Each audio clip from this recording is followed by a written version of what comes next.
नमस्कार and welcome to curiously education. दोस्तों, मैं हूं Prashant Mavani. I hope you are good. आज 6 मार्च 2022 है, दिन है Sunday, and I am sure you all are enjoying your weekend, you all are enjoying your Sunday. तो आज की इस रिवीजन सीरीज में, रिवीजन लेक्चर में आप सभी का स्वागत है। तो let's crack on. India Sri Lanka के साथ जुड़ा हुआ ये टॉपिक है ट्रबल्ड वाटर्स। द हिंदू का ये आर्टिकल है। अब सबसे पहले तो देख लीजिए कि ये है हमारा देश भारत में। श्रीलंका एक ऐसा देश है जिसका मैप दिखाने की आई एम श्योर मुझे ज़रूरत नहीं है। वी ऑल नो कि श्रीलंका एग्जैक्टली कहाँ पर है।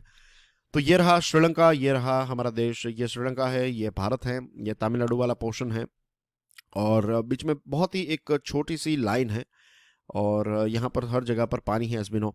नाउ द थिंग इज कि इंडिया और श्रीलंका वैसे तो बहुत अच्छे मित्र देश हैं। कुछ दिनों पहले हमने बात की थी कि कैसे श्रीलंका की मदद करने की कोशिश कर रहा है भारत। श्रीलंका की इकोनॉमी के बारे में हमने देखा था कि टूरिज्म के ऊपर काफ़ी डिपेंडेंट इकोनॉमी है, और कोविड की वजह से तबाही मच गई है टूरिज्म सेक्टर की। अब दूसरे बहुत सारे एरियाज में भारत और श्रीलंका जो है वो अच्छे मित्र देश हैं, एक दूसरे की मदद करते हैं। लेकिन एक ऐसा इश्यू है जिसने दोनों देशों के बीच में हमेशा ट्रबल्स क्रिएट किए हैं, और वो हैं फिशरमैन वाला इश्यू। लेटेस्ट खबर यह है कि भारत के कुछ फिशरमैन, राइट, 22 फिशरमैन हैं। लेटेस्ट खबर यह है कि श्रीलंकन नेवी ने भारत के 22 फिशरमैन को गिरफ्तार कर लिया है। और बार बार हमारे जो फिशरमैन हैं वो पोचिंग के मामलों में श्रीलंकन अथॉरिटीज़ के द्वारा अरेस्ट किए जाते हैं। अब इसका कोर रीज़न क्या है? देखिए, श्रीलंका के इस एरिया में रहने वाले जो फिशरमैन हैं ना, उनके पास लेटेस्ट बोट्स नहीं है। वो छोटी छोटी जो बोट होती हैं उसका इस्तेमाल करके मछलियां पकड़ते हैं, ऐसी कुछ छोटी छोटी बोट्स। हमारे देश के जो तमिलनाडु के एरिया में जो फिशरमैन हैं उनके पास ये बॉटम ट्रॉलर्स हैं।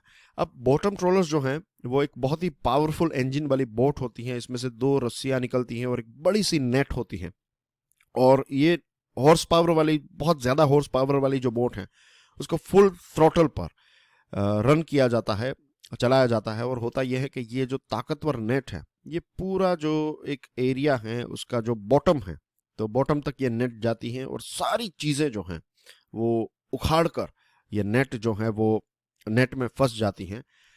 तो बॉटम ट्रॉलर का सबसे बड़ा प्रॉब्लम यह है कि आप मछलियाँ तो पकड़ लेते हैं, लेकिन मछलियों के साथ साथ यहाँ की जो बायोडाइवर्सिटी है, लेट्स से टोटोइज हैं और दूसरे जो भी ऐसे अलग अलग मराइन एनिमल्स हैं जिनको हम खाते नहीं हैं, वो कोलेट्रल डैमेज के तौर पर इसमें फंस जाते हैं और मर जाते हैं। तो धीरे धीरे ये बायोडाइवर्सिटी जो है उसके ऊपर इम्पैक्ट होती है, और ये बड़ी बोट्स जो हैं ये टन्स में मछलियाँ पकड़ लेती हैं। और फिर जब छोटी छोटी बोट वाले जो फिशरमैन वहाँ पर जाते हैं तो उनके लिए कुछ बचता ही नहीं है। तो ये बॉटम ट्रॉलर्स जो है दुनिया की बहुत सारी जगहों पर बैन किया गया है, लेकिन अनफॉर्चुनेटली हमारे देश में खास करके ये वाला पोर्शन जो है, तो यहाँ पर ये बॉटम ट्रॉलर्स का इस्तेमाल होता है, और इसकी वजह से तमिलनाडु और श्रीलंका के जो फिशरमैन हैं वो आमने सामने हो जाते हैं, और इसकी वजह से फिर भारत और श्रीलंका के बीच में इश्यूज होते रहते हैं। अब तमिलनाडु के चीफ मिनिस्टर M.K. स्टालिन साहब ने हमारे फॉरेन मिनिस्टर S. जयशंकर साहब को एक पत्र लिखा और ये कहा कि ऑलरेडी 29 फिशरमैन जो हैं वो श्रीलंका की कस्टडी में हैं, और ऊपर से कुछ 22 फिशरमैन को पकड़ा गया है। इसके साथ साथ हमारी कुछ 84 बोट्स जो हैं ये भी श्रीलंका की कस्टडी में हैं एक लंबे समय से, और बार बार इंटरनेशनल मैरीटाइम बाउंड्री जो हैं वो हमारे फिशरमैन क्रॉस करते रहते हैं। और ऐसा नहीं है कि ये बॉटम ट्रॉलर्स जो हैं वो सभी ऑनर्स ही हैं। जैसे हम देखते हैं ना कि जो सिटी में रिक्शा चलाते हैं, तो सभी के पास खुद की रिक्शा नहीं होती है, वो रेंट पर कुछ रिक्शोज लेते हैं और पूरे दिन चलाते हैं, और कुछ 300-400 रुपये उनको रेंट पे करना है, और बाकी जो भी ऊपर से उन्होंने कमाया, लेट्स से 700 रुपये कमाए, तो 400 रुपये वो रेंट पे करेंगे, और 300 रुपये जो है वो उनके पूरे दिन का प्रॉफिट होता है। वैसे ही यहाँ पर मछलियाँ पकड़ते हैं तो कई लोग सिर्फ ऐसे लाइक ड्राइवर्स होते हैं कि वो आपके बॉटम ट्रॉलर को ले जाएंगे, मछलियाँ पकड़ेंगे। वो बस उनका काम यही है कि पूरे दिन जो है वो उनको ये छोटी सी बोट जो है उसको चलाना है, और या फिर ये बॉटम ट्रॉलर को चलाना है। और कई बड़ी बड़ी कंपनीज जो है उनके पास बहुत सारे बॉटम ट्रॉलर्स होते हैं, तो वो रेंट पर देते हैं, शेयरिंग और ये सारी चीज़ें होती है। लेकिन जो फिशरमैन हैं उनकी आप मजबूरी देखिए कि उनके पास और कोई ऑप्शन मीन्स वो इतना रिस्क उठाने के लिए तैयार हैं कि वो श्रीलंकन नेवी के कब्जे में अगर आ जाएंगे, वो कस्टडी में आ जाएंगे, तो एक लंबे समय तक वो वहाँ पर रहेंगे, तो ये रिस्क उठाने के लिए भी तैयार है। तो इसका मतलब ये है कि उनकी रोजी रोटी जो है, उनके पास दूसरा कोई ऐसा ऑप्शन नहीं है, इसकी वजह से ही ये चीज़ हो रही है। 27 से 29 जनवरी की बात करें तो दो फिशरमैन जो जाफना के यानी कि श्रीलंका के दो फिशरमैन जो हैं, उनकी बोट हमारी बोट से टकराई, हमारे देश के फिशरमैन की बोट के साथ, और फिर दो फिशरमैन, श्रीलंकन फिशरमैन की मृत्यु हो गई थी। ये रिपोर्ट भी हमें पढ़ने को मिले थे। और श्रीलंका ने बिना पूछे 140 जो इंडियन बोट्स थी तो उनका ऑक्शन भी कर दिया, तो इसकी वजह से भी इश्यूज क्रिएट हुए हैं। फिर हर साल एक एनुअल फेस्टिवल होता है सेंट एंटोनीज चर्च श्रीलंका में, मार्च में होता है ये, तो इसको लेकर भी कोई डिक्लेरेशन नहीं है, कोई अपडेट नहीं है फ्रॉम कोलंबो, ये श्रीलंका में होता है। तो ये जो फिशरमैन है तो वो इनकी पूजा करते हैं सेंट एंटोनीज चर्च में, मीन्स एक खास कनेक्शन है उनका। तो आई am not going into too much details, मैं ऊपर ऊपर से ही चीज़ें बता रहा हूँ। तो देख सकते हैं कि यहाँ पर रिलेशनशिप जो है वो, उसके ऊपर इम्पैक्ट हमें देखने को मिल रही है। What we need to do, इसको कैसे, प्रॉब्लम्स को कैसे सॉल्व किया जा सकता है। तो दिसंबर 2020 में जॉइंट वर्किंग ग्रुप की मीटिंग हुई थी, तो 1 साल से भी ज़्यादा वक्त हो चुका है। अब वक्त है कि जल्द से जल्द ये मीटिंग स्टार्ट हो, दोनों फिशरमैन कम्युनिटीज़ जो हैं, दोनों साइड की फिशरमैन कम्युनिटी के बीच में बातचीत हो, और डीप सी प्रोजेक्ट, डीप का मतलब ऐसे डीप नहीं होता है, डीप का मतलब होता है ऐसे डीप, यानी कि आप दूर तक जा सके, ऐसी बड़ी बोट्स जो हैं अगर हम हमारे फिशरमैन को प्रोवाइड करें, तो ये श्रीलंका वाला एरिया छोड़कर जो बे ऑफ बंगाल वाला एरिया है, तो थोड़ा दूर तक वहाँ पर जा पाएंगे, और वहाँ पर अच्छी फिश भी मिलती है, डीप सी फिशिंग में अच्छी फिश मिल जाती है, और काफ़ी बड़ी क्वांटिटी में फिश होती हैं। ऑफ कोर्स बॉटम ट्रॉलर्स का इस्तेमाल नहीं करना है, लेकिन जो दूसरी टेक्निक्स यूज़ की जाती है तो उनका इस्तेमाल करने के लिए डीप सी फिशिंग प्रोजेक्ट जो हैं उसको हमें प्रमोट करना पड़ेगा। और भारत की सरकार जो है वो श्रीलंका के, बेगियर पार्डन, इंडिया के जो, तमिलनाडु के जो फिशरमैन हैं उनको डीप सी बोट्स अगर प्रोवाइड करे स्टेट गवर्नमेंट के साथ मिलकर, तो ये प्रॉब्लम को कुछ हद तक हम सॉल्व कर सकते हैं। इसी के साथ साथ एक गुडविल जेस्चर के तौर पर हम श्रीलंका के जो नॉर्दर्न प्रोविंस के फिशरमैन हैं उनकी भी कुछ ना कुछ अगर थोड़ी मदद कर ले, तो दोनों देशों के बीच में मित्रता जो है वो और ज़्यादा बढ़ेगी, खास करके फिशरमैन कम्युनिटी के बीच में।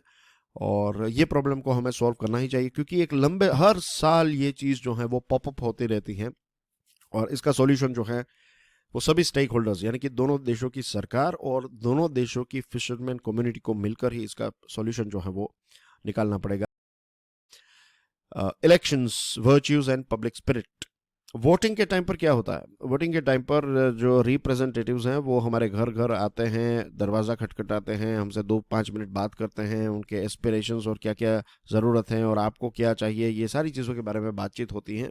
एक प्रकार की डोर टू डोर एडवर्टीजमेंट करते हैं, अपील करते हैं कि हमें वोट दीजिए etcetera, as we all know. और हम ये भी जानते हैं कि एक बार इलेक्शन हो गया तब ऑल ऑफ द सडन वो बहुत ही बिजी हो जाते हैं, आप कॉल करेंगे तो कॉल भी नहीं उठाएंगे, तो ऐसी चीज़ें भी होती हैं। अब एक लंबे समय से हमने ये देखा है कि जीत जाने के बाद सारा फोकस जो है वो अपने परिवार और अपने नज़दीकी लोगों को कैसे आगे बढ़ाना, कैसे कॉन्ट्रैक्ट मिले, ये वो सारी चीज़ें जो हैं वो चलती रहती है। और बहुत सारी पॉलिटिकल पार्टीज और पॉलिटिकल लीडर्स जो हैं वो कास्ट ग्रुपिंग्स, रीजनलिज्म, रिलीजन, इन सारी चीज़ों के आधार पर वोट जो है वो लेते रहते हैं। कॉन्स्टिट्यूशन क्या कहता है हमारा? कॉन्स्टिट्यूशन ये कहता है कि हम सब इक्वल हैं, राइट।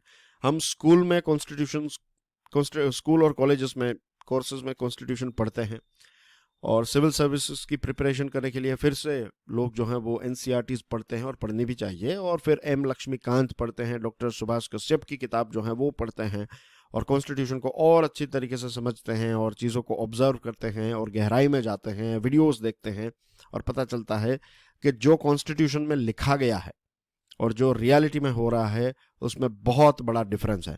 एक रिपब्लिक का मतलब ये होता है कि किंग कौन है, एमपी किंग नहीं है, एमएलए किंग नहीं है, प्राइम मिनिस्टर प्रेसिडेंट किंग नहीं है।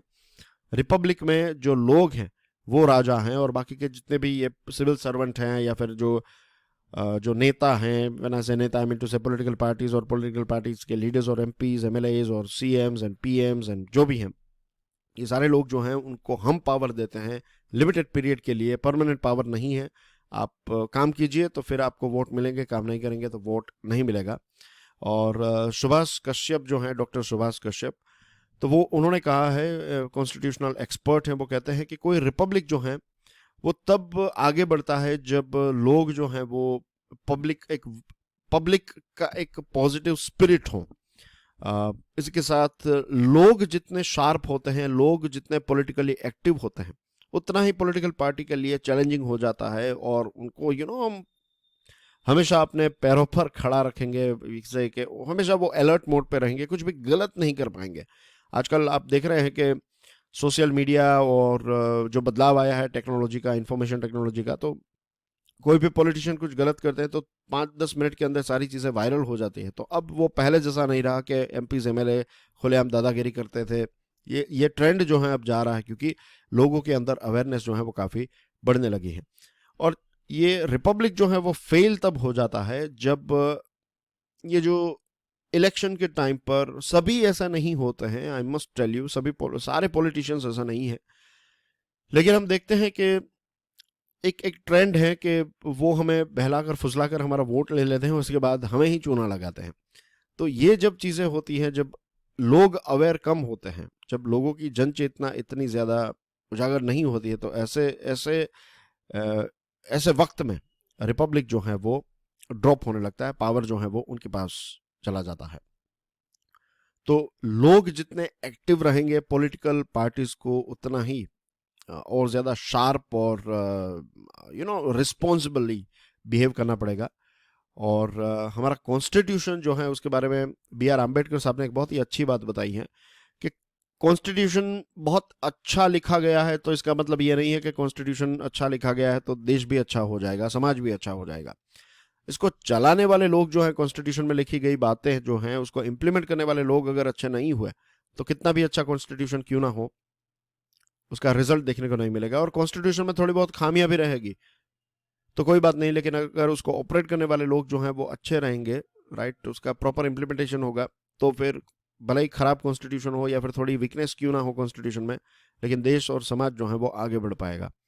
तो अब यही चीज़ की आवश्यकता है कि कॉन्स्टिट्यूशन तो हमारा रीजनेबली अच्छा ही है, उसमें कोई डाउट नहीं है, लेकिन इसका इम्प्लीमेंटेशन जो है वो अच्छा होना चाहिए। और ये लोगों की डिमांड होनी चाहिए सभी पॉलिटिकल पार्टीज से, जो भी पॉलिटिकल पार्टी आपको पसंद है या फिर जो भी पॉलिटिकल लीडर आपको पसंद है, तो लोग अगर डिमांड करेंगे कि वो देखिए कि आप ये सारी चीज़ें तो कर रहे हैं प्रमोशन के लिए, लेकिन कॉन्स्टिट्यूशन का प्रॉपर इम्प्लीमेंटेशन कब करवाएंगे, जो चीज़ें उसमें लिखी गई है और जो आपकी पार्टी करती है या फिर दूसरी पार्टीज कर रही है, तो उसको रोकने की क्या स्ट्रैटेजी है आपके पास?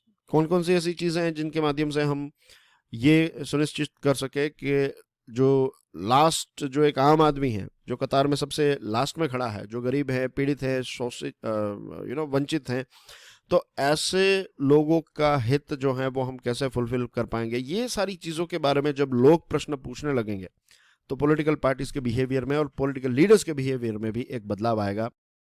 Tackling the plastic problem, the Hindu का ये आर्टिकल है, एक रिपोर्ट रिलीज किया है national, United Nations environment programme UNEP ने एक रिपोर्ट रिलीज किया है, और इस रिपोर्ट में ये कहा है कि अगर हमने प्रॉपर स्टेप्स नहीं उठाए तो ये जो प्लास्टिक वेस्ट है, एक्वाटिक इकोसिस्टम में जो प्लास्टिक वेस्ट है, यानी कि लेट्स से जहां जहां पानी है वहां जो प्लास्टिक पोल्यूशन हो चुका है, ये 2040 तक अभी जितना है उससे ट्रिपल साइज में हो जाएगा, 3 टाइम्स अभी जो है, दैट इज ऑल्सो अनएक्सेप्टेबल।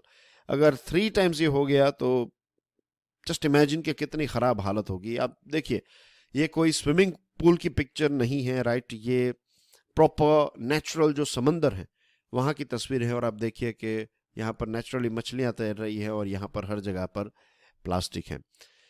कितनी अलग अलग जगहों से प्लास्टिक जो है वो फाइनली समंदरों में एंटर हो रहा है, प्लास्टिक्स इन द ओशियन। एक तो माइक्रो प्लास्टिक है, छोटे छोटे माइक्रो प्लास्टिक्स जो हैं वो हवा के साथ उड़कर कहीं ना कहीं जो है वो समंदर में मिक्स हो जाते हैं। फिर ये जो बोट्स हैं बड़ी और उनकी नेट्स जो हैं, जो मछलियां पकड़ने की नेट्स हैं, that is one of the biggest cause of plastic in ocean. और इसके अलावा जो हमारी नदियां हैं, तो यहाँ से भी प्लास्टिक समंदरों में एंटर होता है। फिर बहुत सारे शहरों में जो वेस्ट मैनेजमेंट सिस्टम है वो कैसे काम करती हैं कि वो समंदर में सारी चीज़ें जो हैं वो डाल देते हैं आज भी, राइट, समंदर में ये प्लास्टिक और सारी चीज़ों को ओपनली डाला जाता है। बहुत सारे ऐसे देश हैं, सो कॉल्ड डेवलप्ड देश, वो एक बड़ी सी बोट होती है, एक बड़ा सा जहाज, एक शिप जो है, उसमें ये सारा प्लास्टिक जो है वो भर कर ले जाते हैं और फिर समंदर में ऐसे ही डंप कर देते हैं और वापस आ जाते हैं, और इसके लिए वो करोड़ों रुपए चार्ज करते हैं। और फिर जस्ट इमेजिन कि कितने सारे वाइल्ड एनिमल्स जो हैं, व्हेन आई से wild animal I am talking about marine animals जो हैं, आपकी डॉल्फिन्स आ गई, आपकी वेल्स हैं, टोटोइज, तो कितने सारे ऐसे जो भी, turtle, not tortoise to be precise, it is turtle.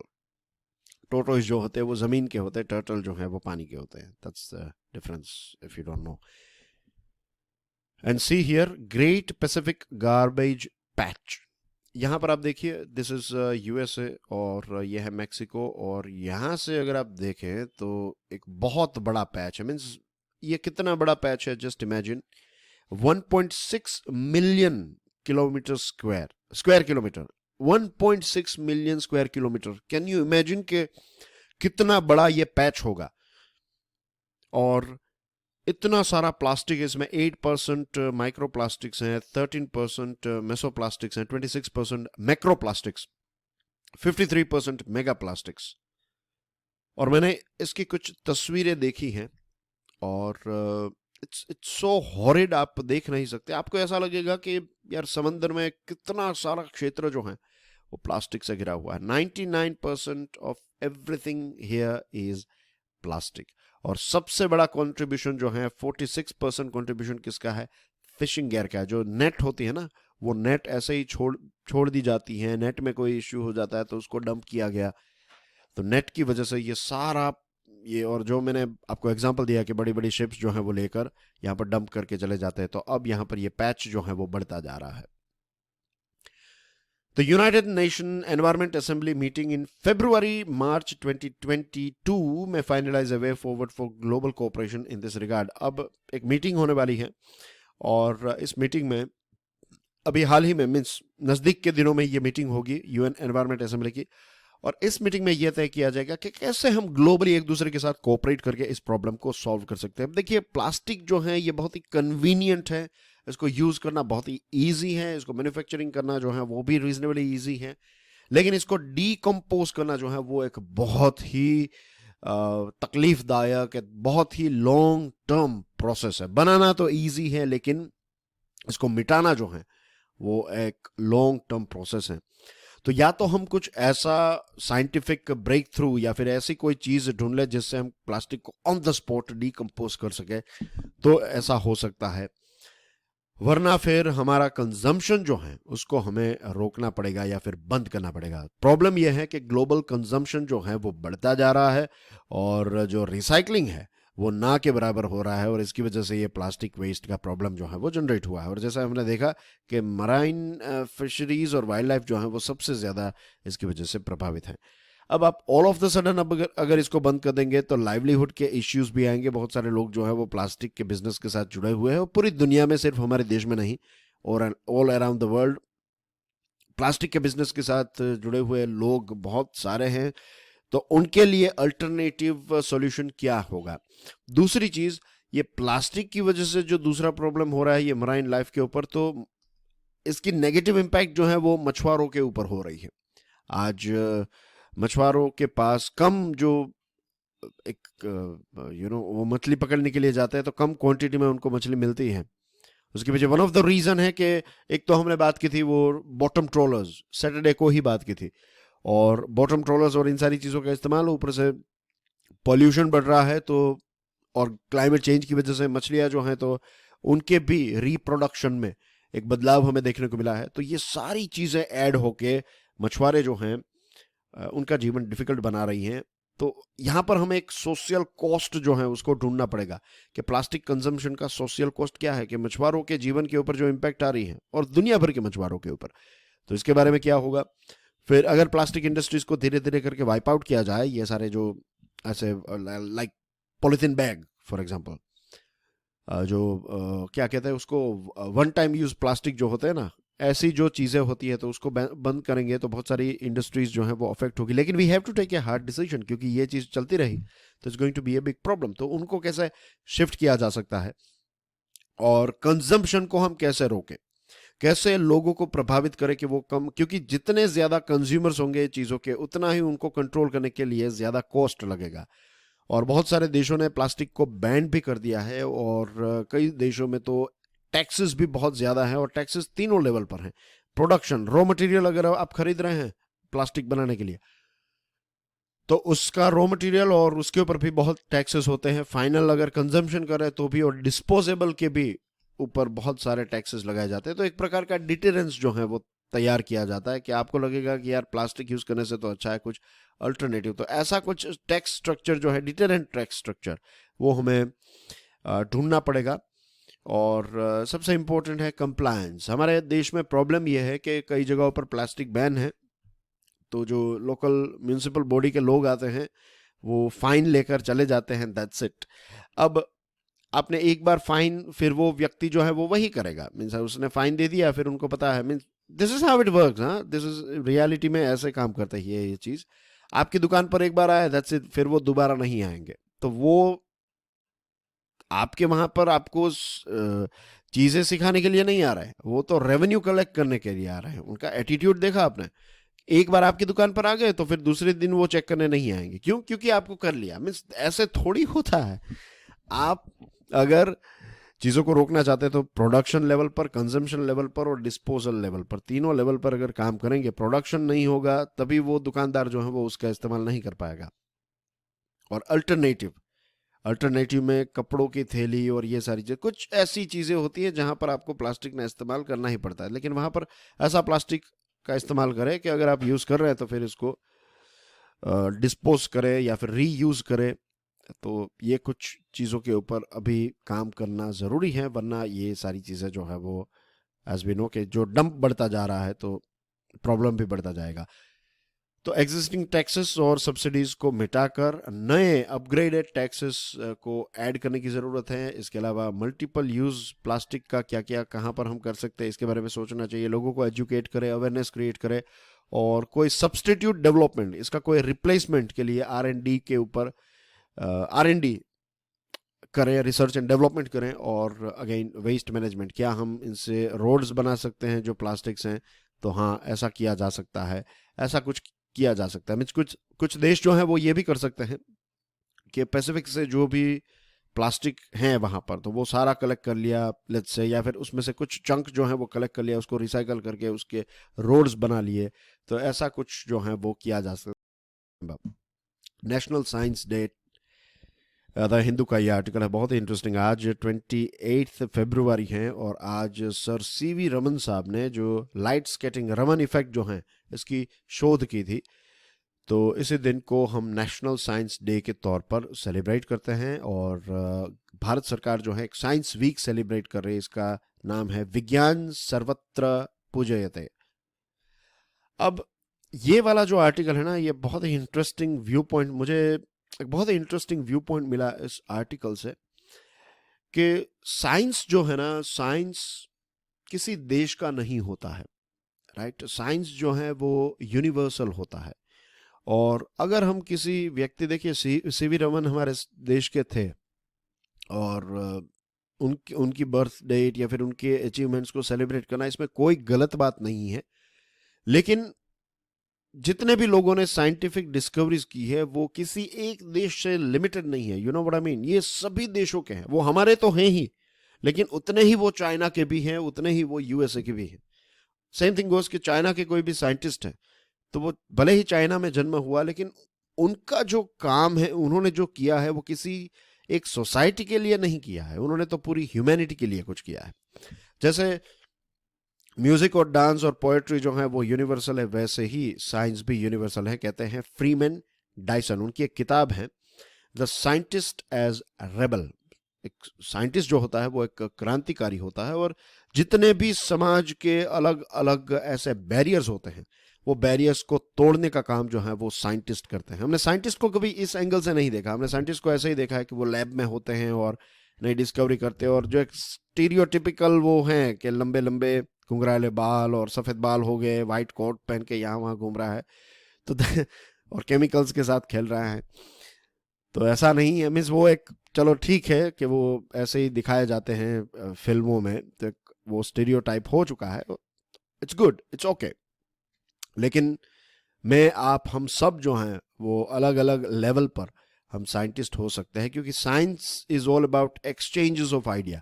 आज मैं और आप जो चीज़ें यहाँ पर एक्सचेंज कर रहे हैं वो क्या है? वो साइंस ही है ना। हम आइडियाज़ को एक्सप्लोर कर रहे हैं, भले ही वो पॉलिटिकल क्षेत्र के हों, जियो पॉलिटिकल क्षेत्र के हों, प्लास्टिक वेस्ट को फाइट करना हो, जो भी है, युद्ध बंद करने के बारे में अगर हम डिप्लोमेटिक साइंस आप पकड़ लीजिए, तो अगर हम आइडियाज़ को एक्सचेंज करते रहें और इसके फ्लो को बढ़ाते रहें, हर डायरेक्शन में हम हमारे आइडियाज़ को एक्सप्लोर करें, दैट इज साइंटिफिक। साइंटिफिक का मतलब, साइंटिफिक व्यू पॉइंट का मतलब ऐसा होता है कि जो चीज़ मुझे नहीं पता है, राइट, उसको मैं रिजेक्ट नहीं करूंगा। I give you one example. लोग कहते हैं कि भूत होते हैं या नहीं, राइट। अब भूत या फिर ऐसी कोई एनर्जीज जो हैं वो होती हैं या नहीं। अब कोई ऐसा कहेगा कि ऐसा होता ही नहीं है, और कोई ऐसा कहते हैं कि हाँ ऐसा होता है। जो कहता है कि हाँ ऐसा है, तो आप कहेंगे कि यार ये तो बहुत ही अंधविश्वासी व्यक्ति है। और जो व्यक्ति ऐसा कहता है कि मैं ऐसी कोई चीज़ों पर नहीं मानता, तो आप कहते हैं कि ये घमंडी व्यक्ति है। अब प्रॉब्लम यह है कि दोनों ने ये चीज़ देखी तो नहीं है, महसूस नहीं की है, बातें सुनकर हमने विश्वास कर लिया। किसी ने ये विश्वास कर लिया ऐसा कुछ होता ही नहीं है, तो उसने वो मान लिया। किसी ने कहा कि ऐसा होता है और उसने ये मान लिया। लेकिन एक साइंटिफिक व्यक्ति जो है वो हमेशा पॉसिबिलिटी को खुली, एक साइंटिफिक दिमाग जो है वो पॉसिबिलिटीज को खुली रखेगा कि अगर ऐसा कुछ है तो अभी मेरे पास टेक्नोलॉजी नहीं है जिनसे मैं ऐसी एनर्जीज को देख सकूं, लेकिन जब भी टेक्नोलॉजी आएगी देन वी विल सी, देखेंगे कि क्यों ऐसी आत्माएं जो हैं वो भटकती रहती है, सच में भटकती हैं या नहीं भटकती है, तो वो प्रूव करने की कोशिश की जाएगी। Just one example, right. तो ये किसी भी क्षेत्र में आप ऐड कर सकते हो। और आपको याद होगा हमारे देश में एक मान्यता थी बहुत पहले कि अगर आप समंदर पार करते हैं तो आप भ्रष्ट हो गए और आपको अपनी कास्ट में से निकाला जाएगा। ये सारी चीज़ें थी, राइट। एक समय पर ये सारी मान्यताएं थी, और फिर हमारे देश के बहुत सारे जो लोग थे वो दूसरे देश गए और वापस आए। ये इंडिपेंडेंस स्ट्रगल के टाइम पर आपको पता होगा ब्रिटिशर्स जो हैं वो हमें ये म्यांमार और वहाँ पर ले गए, तो वहाँ से वापस आए तो बहुत सारे लोग जो हैं उनको कास्ट में से निकाल दिया कि आपने कहा कि यार आप तो समंदर जाकर आए हैं। तो ये सारी चीज़ें थी। आज हम क्रूज में जाते हैं, एरोप्लेन पर बैठकर समंदर क्या पूरी दुनिया के चक्कर लगा कर आ जाते हैं। तो देखा कैसे साइंस की तरक्की हुई और कैसे धीरे धीरे ये सारी सोशल मान्यताएं जो थी, जो गलत चीज़ें थी, अंधविश्वास और ये सारी चीज़ें, वो धीरे धीरे खत्म। तो ये सारे साइंस के जो इनोवेशंस हैं, इन्वेंशंस हैं, इनोवेशंस हैं, उन्होंने हमेशा एक रेबल यानी कि एक नए जोन में एंटर किया है। और हमारे देश में हम देखते हैं कि ये हमारे घरों में ये चीज़ होती है, राइट। कि जो कहते हैं ना कि ये चीज़ ऐसा, आप प्रश्न पूछते हैं कि भाई ऐसा क्यों, तो कहते हैं कि नहीं, बड़ों के सामने मत बोलो। तो दैट इज नॉट साइंटिफिक कि भाई आप बड़ों के सामने मत बोलो। Of course being rude is not nice, लेकिन अगर आप लॉजिकल प्रश्न पूछ रहे हैं कि ऐसा ही क्यों, ऐसा क्यों होता है, और उसका अगर कोई जवाब ही नहीं दिया जाता और ये कहा जाता है कि कहा ना बड़ों ने कहा तो वो मीन्स आपके ग्रैंडफादर ग्रैंडमदर ने कुछ कहा है तो वो सत्य ही है, वो ट्रूथ ही है, ऐसा एक्सेप्ट कर लेना भी अनसाइंटिफिक है। मैं ऐसा नहीं कह रहा हूँ कि उनकी रिस्पेक्ट नहीं करनी चाहिए। What I am saying is कि अगर कुछ बातें बताई जाती हैं तो उनको लॉजिक के आधार पर भी हमें देखना चाहिए, राइट। फिर कई हम एल्डरलीज को देखते हैं तो वो भूतों की बात करते हैं कि ऐसा उनके साथ हुआ था या फिर उनके साथ हुआ था। आप हमेशा देखेंगे कि किसी थर्ड पार्टी के साथ ही कुछ हुआ होता है, राइट, कि उनके साथ ऐसा हुआ था और ये हुआ था एक्सेट्रा। लेकिन कोई साइंटिफिक इंक्वायरी इसके ऊपर नहीं होती है। और ऐसा जब भी कोई व्यक्ति कहता भी है तो भी अगर कोई ऐसा कहेगा कि इसको साइंस के, तो फिर कहेंगे कि ये तो बहुत ही रूड है, ऐसा है। तो ये कल्चरल शिफ्ट की एक आवश्यकता तो है ही, और साइंटिस्ट जो हैं उनसे हम यही सीख सकते हैं। साइंटिस्ट की स्पेशल ड्यूटी यही है कि वो फ्री और अनफेटर्ड एक एनवायरनमेंट जो है, इंटेलेक्चुअल एम्बियंस जो है, उसको फोस्टर करें, उसको क्रिएट करें। और नेशनल साइंस डे के दिन पर हमें यही चीज़ को सेलिब्रेट करने की आवश्यकता है कि हम लॉजिक और रैशनैलिटी और एक ओपन माइंडेडनेस से हम चीज़ों को देखें, और कैसे साइंटिफिक डेवलपमेंट से हम समाज का भला कर सकते हैं और ओवरऑल ह्यूमैनिटी जो है उसको और ज़्यादा पीसफुल बना सके, राइट, और ज़्यादा हम एंजॉय कर सके लाइफ को, तो इस दिशा में हम साइंस को ले जा सकते हैं। The real world order pioneer का एक बहुत ही इंपॉर्टेंट इंटरेस्टिंग आर्टिकल है। यूनाइटेड नेशंस के चार्टर को अगर हम पढ़ें तो इसमें क्लियरली लिखा गया है कि किसी भी देश के प्रति आप एग्रेसिव बिहेवियर या फिर एग्रेसिव एक्ट जो है वो नहीं करेंगे, ये चीज बिल्कुल अलाउड नहीं है। और इसी के साथ साथ किसी देश को आप धमकाएंगे नहीं, किसी देश के खिलाफ फोर्स का इस्तेमाल जो है वो करना भी इलीगल है as per United Nations charter. ये चार्टर ये कहता है कि आप किसी देश पर अपनी ताकत का इस्तेमाल नहीं कर सकते, किसी देश के पॉलिटिकल इंडिपेंडेंस को आप नहीं छीन सकते, उनकी टेरिटोरियल इंटीग्रिटी को बर्बाद नहीं कर सकते। ये सारी चीज़ें उसमें लिखी गई है। लेकिन इसी के साथ साथ एक आर्टिकल 27 है, ये बहुत ही इंपॉर्टेंट आर्टिकल है, राइट, ये नंबर याद रखिएगा, आर्टिकल 27। यूनाइटेड नेशंस का ये जो चार्टर है, इसका आर्टिकल 27 जो है, ये कुछ देशों को, लिमिटेड देशों को वीटो पावर देता है, राइट। 5 देशों को ये वीटो पावर दिए गए हैं और सारे डिसीजंस जो सिक्योरिटी काउंसिल में लिए जाते हैं वो इन्हीं देशों के द्वारा लिए जाते हैं। इनमें से कोई एक देश ने भी ये कह दिया कि ये चीज़ अलाउड नहीं है या फिर उन्होंने अपना वीटो एक्सरसाइज किया तो बाकी दुनिया के सारे देश एक तरफ हो जाए, एक देश वीटो पावर एक्सरसाइज करता है तो वो चीज़, वो रेजोल्यूशन जो है वो आप पास नहीं कर सकते। रियल मीनिंग इसका यही है कि ये जो परमानेंट 5 देश हैं, P5 जिसको कहते हैं, तो इसमें है फ्रांस, यूएसए, रशिया, चाइना और यूके। इन 5 देशों के पास ही वीटो पावर है और सिक्योरिटी काउंसिल में बार बार इन देशों ने अपने हित के लिए वीटो पावर का इस्तेमाल भी किया है। अब यूनाइटेड नेशंस की जो सिक्योरिटी काउंसिल है वो इसकी एक प्रकार से एग्जीक्यूटिव बॉडी है, सबसे इंपॉर्टेंट और सबसे ताकतवर बॉडी यही है। और जब इराक के ऊपर यूएसए ने अटैक किया, इन्वेजन किया, तो उस टाइम पर भी उनके खिलाफ एक रेजोल्यूशन पास किया गया था, तब यूएसए ने वीटो पावर का इस्तेमाल किया। अभी कुछ दिनों पहले की बात है जब रशिया के खिलाफ एक रेजोल्यूशन पास करने की कोशिश की, पूरी दुनिया को पता था कि रशिया जो है वो अपना वीटो पावर ही यूज करेगा और वही हुआ। तो ये जो रूल्स हैं जो यूनाइटेड नेशंस के चार्टर में लिखे गए हैं, ये रूल्स असल में अगर देखा जाए तो ये रूल्स बाकी सारे देशों के ऊपर एप्लीकेबल हैं, लेकिन ये 5 देश जो हैं इनके ऊपर ये रूल्स जो हैं वो एप्लीकेबल नहीं है। कौन से रूल्स? ये सबसे पहले हमने जो देखे वो कि एक्ट्स ऑफ एग्रेशन अलाउड नहीं है, थ्रेट और यूज ऑफ फोर्स जो है ये अलाउड नहीं है। ये हम सब के लिए है, लेकिन ये 5 देशों के लिए नहीं। ये 5 देश जब भी चाहे तब फोर्स का इस्तेमाल कर सकते हैं, जैसे हम देख रहे हैं कि रशिया कर रहा है। और ये कोई ऐसा नहीं है कि एक्सीडेंटली ये चीज़ लिखी गई, ये जानबूझकर एक डिज़ाइन फीचर ही है इस चार्टर का। और 5 देशों को पावर्स दे दिया आपने इस चार्टर में और बाकी के देश जो हैं उनको एक प्रकार से वीक बना दिया।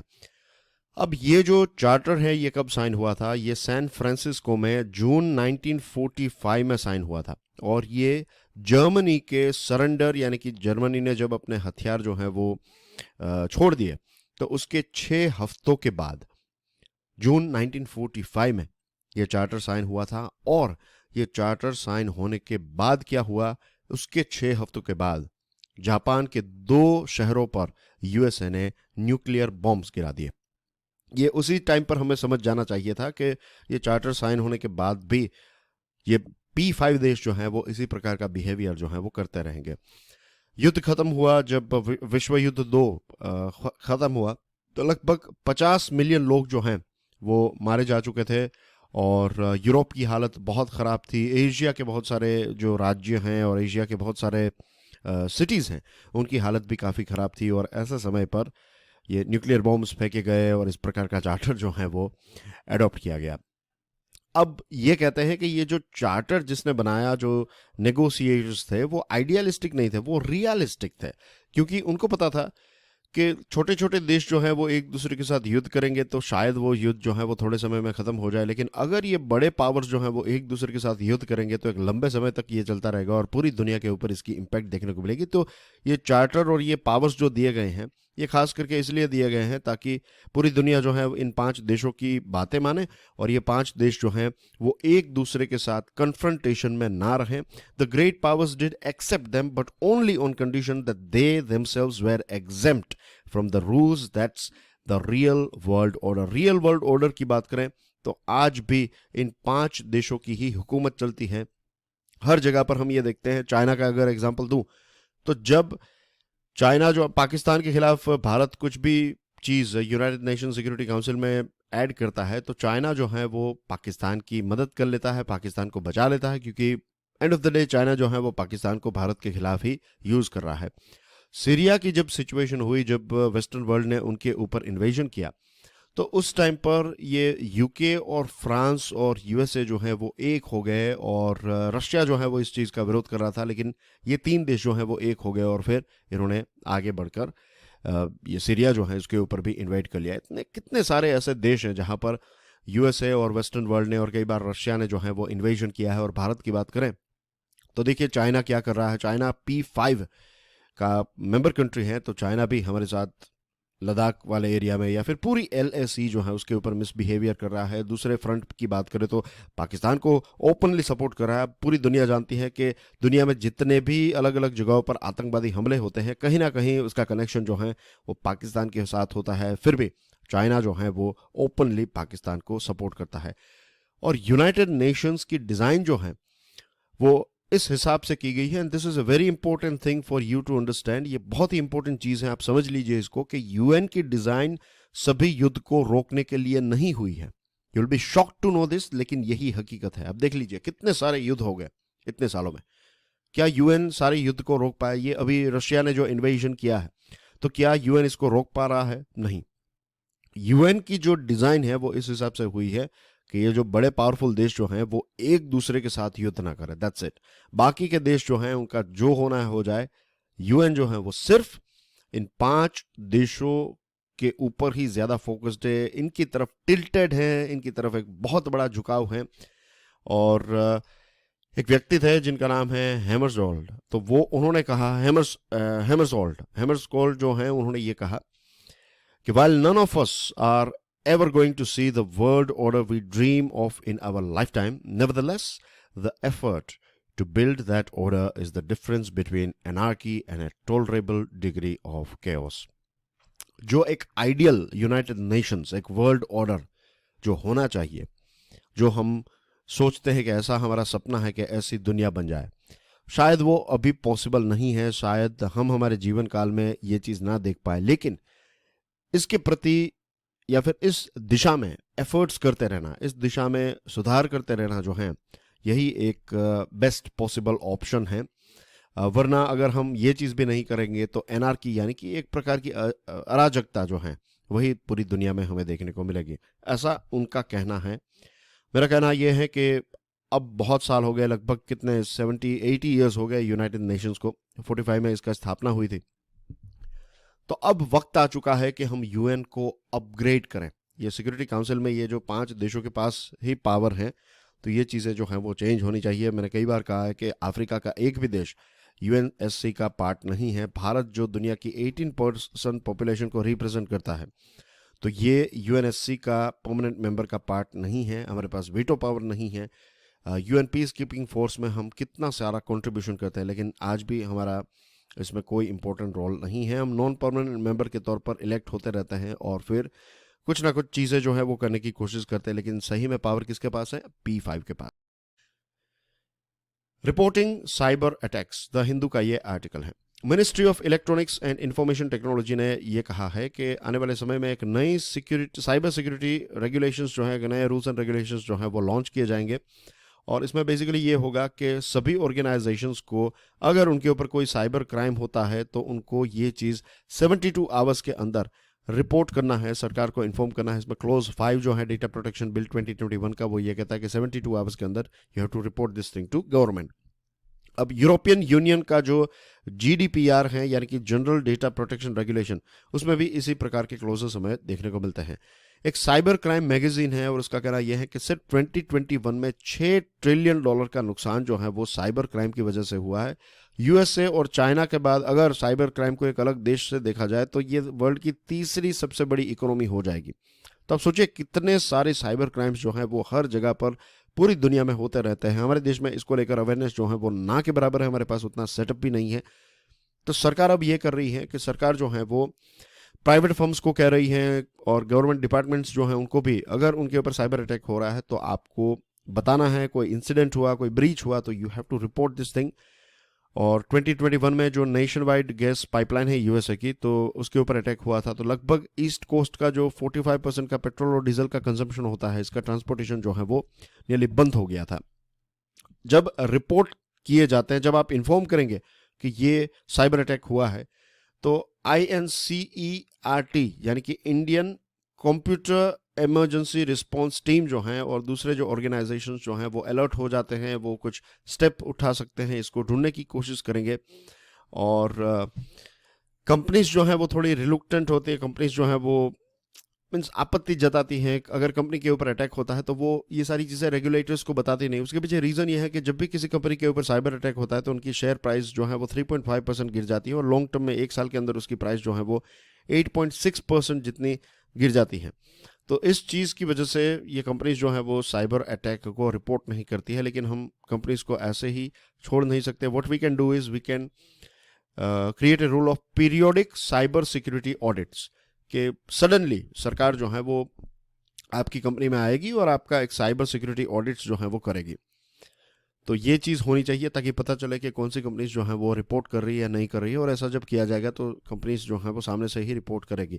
लेकिन आज हमारे पास और दुनिया के बहुत सारे देशों के पास इतनी कैपेसिटी नहीं है कि वो हर एक कंपनी का ऑडिट कर सके और हर एक कंपनी के फ्रीक्वेंट ऑडिट कर सके और कंप्लीट ऑडिट कर सके। तो इसको लेकर सरकार को third party cyber security auditors को डिप्लॉय करना चाहिए कि वो जाएं और अलग अलग जगहों पर ऐसे ऑडिट्स करें और राइट असेसमेंट जो है वो सरकार को प्रोवाइड करो, राइट एक्शन क्या ली जा सकती है वो सारी चीज़ें सजेस्ट करें। IBM ने एक बहुत बड़ा साइबर सिक्योरिटी कमांड सेंटर जो है वो बेंगलुरु में ओपन किया है, तो सरकार दूसरी कंपनीज को भी कह सकती है कि आप ऐसे ही कुछ कमांड सेंटर्स जो हैं वो इंडिया में ओपन कीजिए। और जब हम ये सारे स्टेप्स उठाएंगे तो EU GDPR जो हैं उसके लेवल की साइबर सिक्योरिटी और डेटा प्रोटेक्शन हमारे देश में भी हम क्रिएट कर पाएंगे, और फिर EU जैसे बड़े से रीजन के साथ क्रॉस बॉर्डर डेटा फ्लो जो है वो भी काफ़ी इंक्रीज होगा। ए कॉशनरी टेल, द हिंदू का ये आर्टिकल है।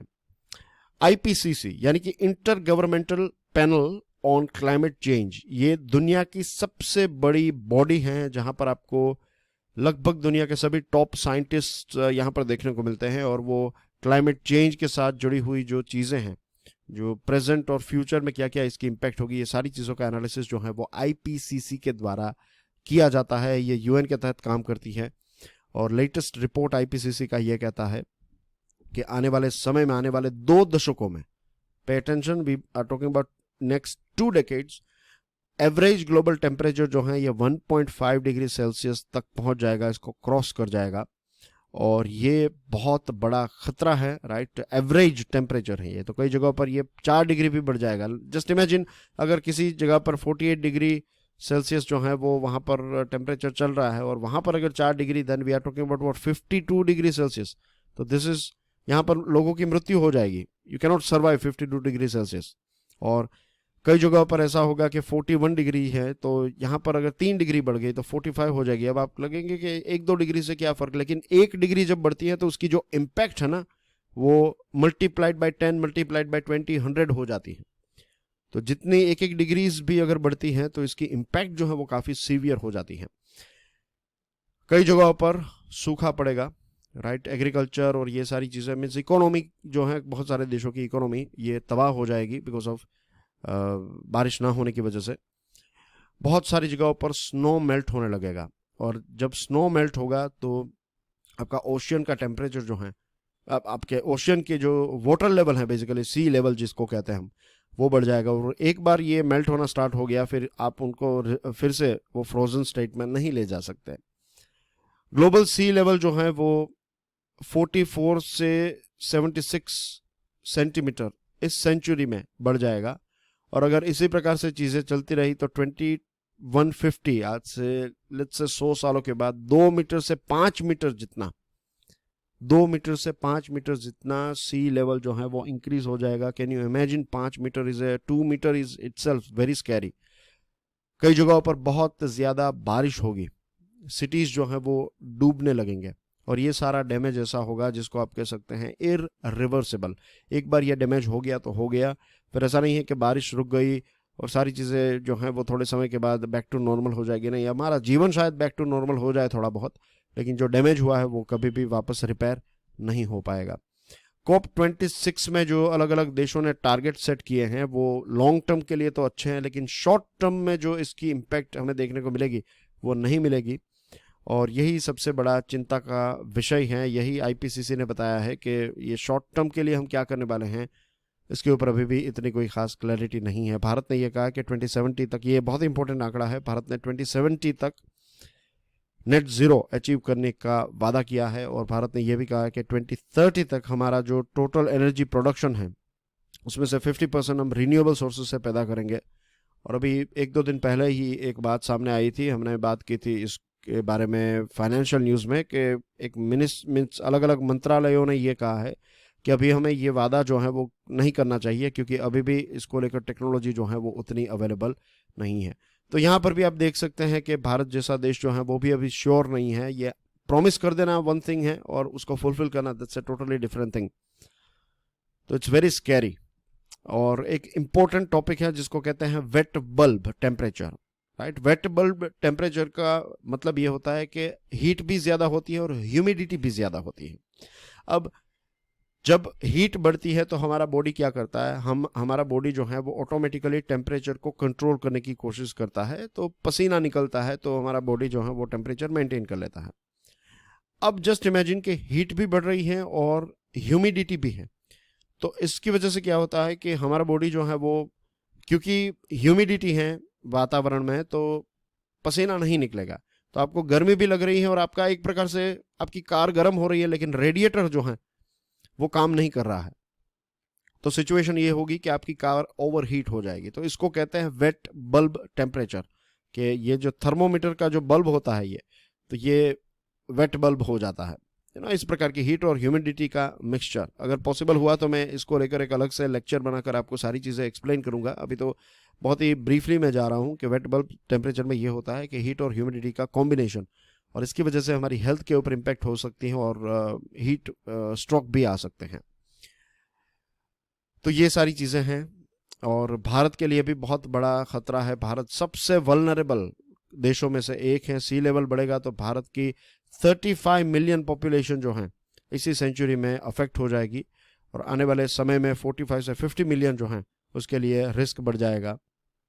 हमारे बड़े बड़े शहर जैसे कि लेट्स से मुंबई, चेन्नई, इसके अलावा भी बड़े शहर हैं जो कोस्टल सिटीज़, तो ये सारे कोस्टल सिटीज़ जो हैं वो तबाह हो जाएंगे because of this rising sea level. तो शॉर्ट टर्म के लिए सभी देशों को मिलकर कुछ करना पड़ेगा। Science it's ethical dilemmas, the Hindu. अब हमारे देश में पॉलिटिक्स को लेकर बहुत सारी चीज़ें बातचीत होती रहती हैं और न्यूज़ में भी काफ़ी इसके साथ जुड़ी हुई डिस्कशन होती रहती है। तो we don't pay attention to, when I say we I mean to से कि मीडिया भी उतना ज़्यादा अटेंशन जो है वो दूसरी ऐसी चीज़ों के ऊपर नहीं दे पाता है जो हमारे लिए और हमारी पब्लिक लाइफ के लिए बहुत इंपॉर्टेंट होती है, और ख़ास करके मॉडर्न साइंस पे जिस प्रकार के बदलाव होते जा रहे हैं। For example artificial intelligence. अब आर्टिफिशियल इंटेलिजेंस जो है वो एक ऐसी टेक्नोलॉजी है, it's going to be, it means इसका स्टार्टिंग तो हो चुका है, अब फ्यूचर जो है it's going to be very different. Means क्या क्या नई चीज़ें देखने को मिलेगी। It's very exciting, I would say, right. It's very exciting to see artificial intelligence. Just imagine कि एक ऐसा मशीन जो खुद एक जो छोटा बच्चा होता है वो कैसे सारी चीज़ें, जैसे मैं और आप सारी चीज़ें सीखे हैं इस दुनिया से, तो वैसे ही एक मशीन है, वो लर्न करता जाएगा और फिर यही मशीन जो है वो दूसरे मशीन्स को भी ट्रेन करता जाएगा। तो बहुत सारे हमारे काम जो हैं वो ईजी हो जाएंगे, बहुत सारी तकलीफें भी पैदा होगी, लेकिन बहुत सारे काम जो हैं वो भी हमारे ईजी हो जाएंगे। But it's always about future. तो फ्यूचर के बारे में हम आशा ही रख सकते हैं। दो ऑप्शन है, या तो आप निराश हो जाइए या आशा रखिए। तो दोनों में से अगर एक ही सिलेक्ट करना है तो क्यों ना हम आशावाद से आगे बढ़ें। अब आर्टिफिशियल इंटेलिजेंस की बात करें तो एक नया काला चश्मा निकला, नॉट जस्ट काला लेकिन चश्मा निकला है। रेबेन कंपनी का चश्मा है, राइट, और इसका नाम क्या पता है? रेबेन स्टोरीज। अब आप देखिए यहाँ पर, यू कैन सी हियर एक छोटी सी फ्लैश लाइट है एंड सेंसर है यहाँ पर, and then you can see, I am not sure whether it's flash light और नॉट, but at least let's pay attention to this thing. ये कैमराज हैं, 2 कैमराज हैं यहाँ पर, और पता है ये कैसे आपकी इमेज और वीडियो कैप्चर कर सकता है? आपको कोई बटन प्रेस करने की ज़रूरत नहीं है। जैसे हम दो हाथों से ऐसे क्लिक करते हैं ना, इन द सेंस कि हम दो हाथों से जेस्चर करते हैं, उंगलियों को और अंगूठे को ऐसे करके हम कहते हैं कि फ़ोटो खींच लिए, ऐसा इशारा जो करते हैं, तो ऐसा इशारा आप करेंगे तो फ़ोटो जो है वो अपने आप ये खींच लेगा। जस्ट इमेजिन नाउ कि आप कहीं पर पब्लिक प्लेस में जा रहे हैं, आप अपने परिवार के साथ हैं और कोई ऐसा चश्मा पहनकर आ गया और आपके वीडियोस वो व्यक्ति बिना पूछे, आपको पता भी नहीं है वो व्यक्ति जो है वो बिना पूछे, अगर मोबाइल फोन से कोई निकाल रहा है और आप देखेंगे तो आप कहेंगे उसको कि भाई क्या कर रहे हो आप, you must delete this thing etcetera, right? आप उसका विरोध करेंगे। अगर आपके फैमिली मेंबर्स की कोई व्यक्ति तस्वीरें निकाल रहा है, वीडियो निकाल रहा है, देन किसी को भी पसंद नहीं आएगा। अगर आपकी भी ऐसा निकालेगा बिना पूछे तो भी आपको कंफर्टेबल नहीं फील होगा। लेकिन यहां पर तो पता ही नहीं चलेगा कि वीडियो ऑन है या ऑफ है, राइट? कौन आपका वीडियो मीन्स, हर एक व्यक्ति के पास तो ये चश्मे आएंगे नहीं, बहुत कम लोगों के पास आएंगे, because it's not cheap, right? लगभग $250 की इसकी प्राइस है, तो आप पकड़ लीजिए 20,000 के आसपास इसकी कीमत है। तो कोई 20,000 के लिए चश्मा जो है मीन्स बहुत, जिनके पास पैसे हैं इतने वो खरीदेंगे। तो ये एक बड़ा क्वेश्चन है कि इस चीज़ का क्या होगा, राइट? तो ये प्रश्न है, मीन्स हम इसका कोई सॉल्यूशन नहीं ढूंढ रहे हैं, ये एथिकल डिलेमास जो चलते रहते हैं इसके साथ जुड़ा हुआ ये टॉपिक है कि आर्टिफिशियल इंटेलिजेंस की अच्छी बातें भी होगी, बुरी बातें भी होगी, और ये एक उसका ही एग्जाम्पल है। तो what we will do about it, इसका क्या सॉल्यूशन निकाला? दूसरी चीज, एक चीज है जिसको कहते हैं सीनो ट्रांसप्लांटेशन। अब दोस्तों, मैंने क्यूरियसली फॉर एवर जो यूट्यूब चैनल है मेरी, उसमें सीनो ट्रांसप्लांटेशन को एक्सप्लेन किया है, तो मैं चाहता हूं कि इस वीडियो को आप देख लीजिएगा एक बार, क्योंकि आज यहां पर टॉपिक आया तो मैंने सोचा कि ये मेंशन कर दूं अगर आपने नहीं देखा हो तो। अब यूनाइटेड स्टेट्स में 90,000 ऐसे लोग हैं जिनको किडनी की आवश्यकता है, और 1,21,678 ऐसे लोग हैं जिनको और दूसरे ऐसे लाइफ सेविंग ऑर्गेन ट्रांसप्लांट की रिक्वायरमेंट है। जर्मनी में भी यही चीज़ है। जर्मनी में सिनो ट्रांसप्लांटेशन के लिए वहाँ के जो साइंटिस्ट हैं वो सोच रहे हैं कि ऐसे फार्म क्रिएट किए जाएं कि वहाँ पर जो पेशेंट्स हैं तो उनको अगर कोई हार्ट चाहिए, let's say artificial in the sense के सिनो ट्रांसप्लांट का मतलब ये होता है कि एनिमल जो होता है, एनिमल का हार्ट जो है वो ह्यूमन बीइंग में फिट किया जाता है। आप सोच रहे होंगे कि क्या ये पॉसिबल है? यस, ये पॉसिबल है। New York, not New York but America में, न्यूयॉर्क में एक व्यक्ति ब्रेन डेड हो गया था, तो फिर उसको पिग की किडनी जो है वो फिट की गई, जेनेटिकली मॉडिफाइड पिग की किडनी जो है वो फिट की गई, और वो ब्रेन डेड व्यक्ति था, तो एक एक्सपेरिमेंट के तौर पर न्यूयॉर्क में यह किया गया 2021 में।